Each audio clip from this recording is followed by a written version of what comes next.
good morning to us all. I think I also have 15 minutes.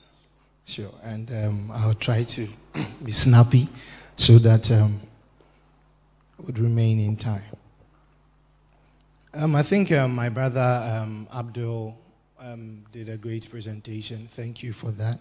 And I wouldn't want to bore us with the whole introduction and everything again.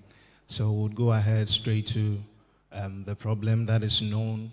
I mean, from yesterday, you've been discussing this, at length. And I would want to begin this presentation from the documentary our brother Henry from Metro TV gave us. From the documentary, we realized that there are still individuals who are not privileged to clean water even as we speak.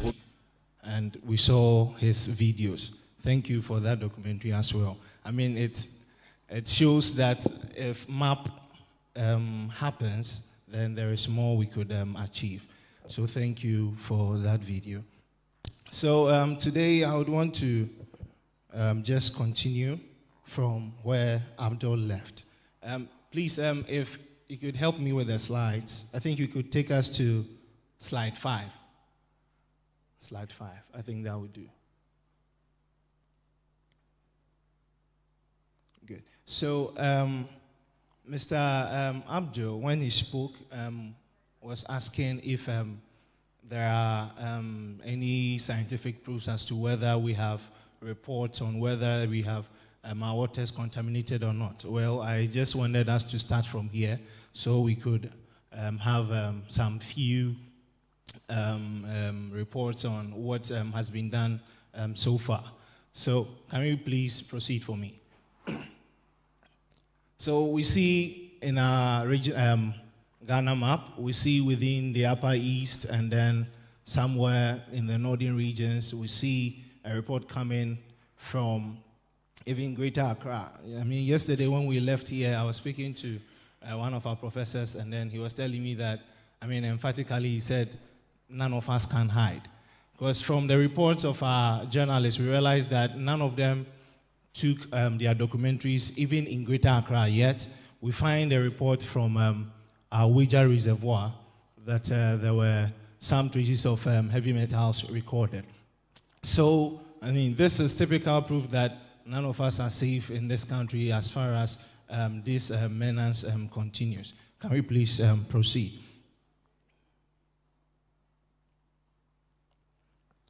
So, we're in 2023, and then our SDGs tell us that by 2030, we should be able to achieve clean water and then sanitation. How do we get there? We have barely 7 years to get into 2030, and then is this achievable? Is this going to happen? If we're going to do this, then what we need to do as academics and as stakeholders is that we should have research that should be workable, research that should be affordable, providing solutions that even at the household levels can be employed in order to make sure that some of these complications and then issues we have with our contaminated water would be resolved. Next slide. So for our study, we looked at presenting a hybrid treatment method for remediation, particularly of lead and mercury, using microwave irradiated rice husk biochar coupled with lemon juice. Now, my brother Abdul settled on coconut husk. This takes another agricultural byproduct, which we call the rice husk. So rice husk is mainly the coating that coats the rice grains. And from rice mills, if we are privy to a rice mill, you may find that after the rice processing, you see a heap of the husk. And from where I'm from in Tamale, we have a couple of rice milling industries scattered around the area, and you see these heaps all over the place. Now, in order to help our problem, we want to also make sure that this byproduct does not also cause environmental problems. So in our research, the lemon juice that was used in order to tap into the advantage of the citric acid present. That is to ensure that there is a lot more of the carboxylic groups introduced onto the absorbent, and then also for the microwave irradiation, that was to make sure that some of the hydrogens in the carboxylic groups are knocked off, just as research has it, so that we could see if we could enhance the absorption rate of this absorbent. So we have three major treatments. The rice husk biochar, which was obtained through the pyrolysis, that is burning under a limited amount of oxygen at 300 degrees Celsius. That is one treatment. The next treatment, the microwave modified rice husk biochar, and then we have a lemon juice citric acid modified rice husk biochar. Then finally we have the combination of the two. That was the microwave lemon and then citric acid modified rice husk biochar. Can you please proceed?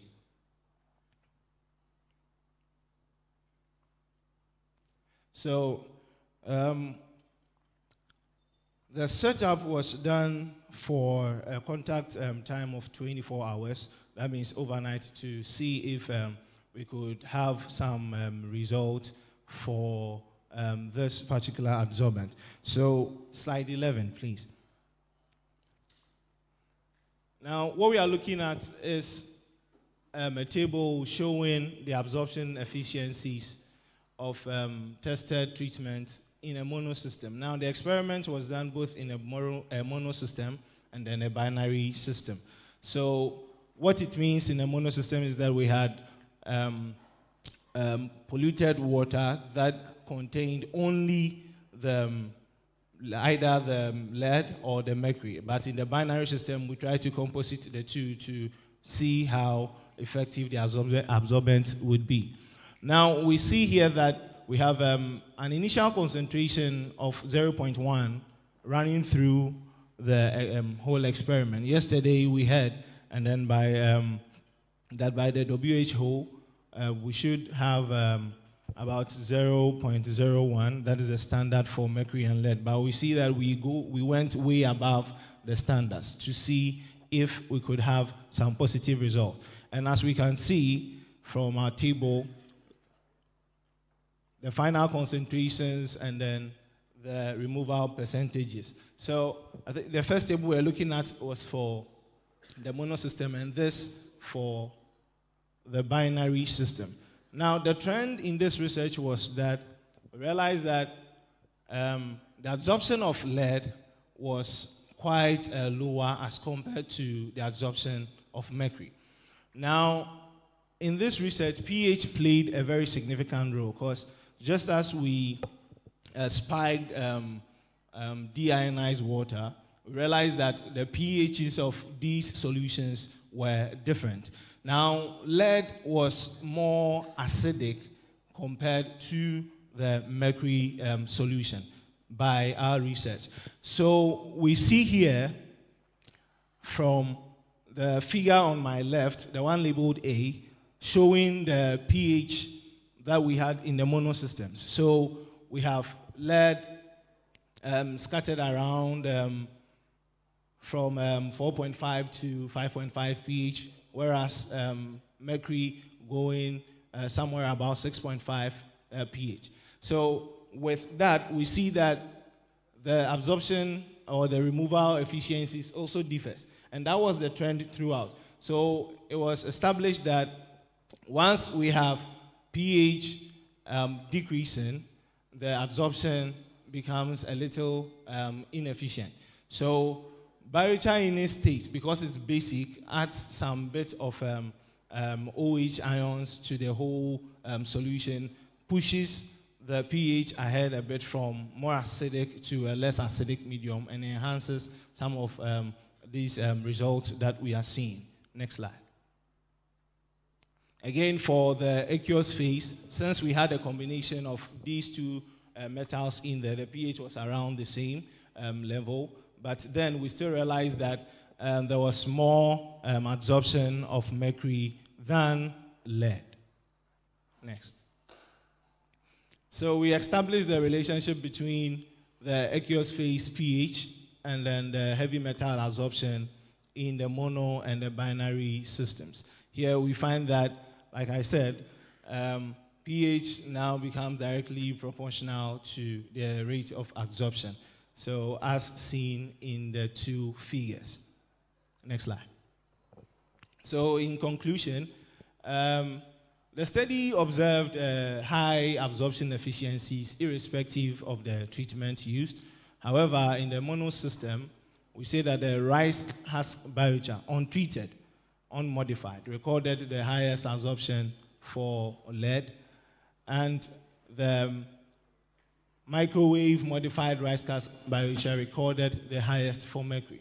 Absorption efficiencies increased at higher solution pH in both mono and binary systems. And we see also that the removal efficiency of the treatment was higher in mercury as compared to lead. Now, from our research, we could say that any of these treatments used in this study can be a good absorbent for lead and mercury that finds themselves into the aqueous environment. Now, this was a preliminary study, and then we intend going further to address some critical issues that came up when this was presented earlier in the first conference. So we are ongoing, and then we have some things to touch on. Thank you very much for your attention.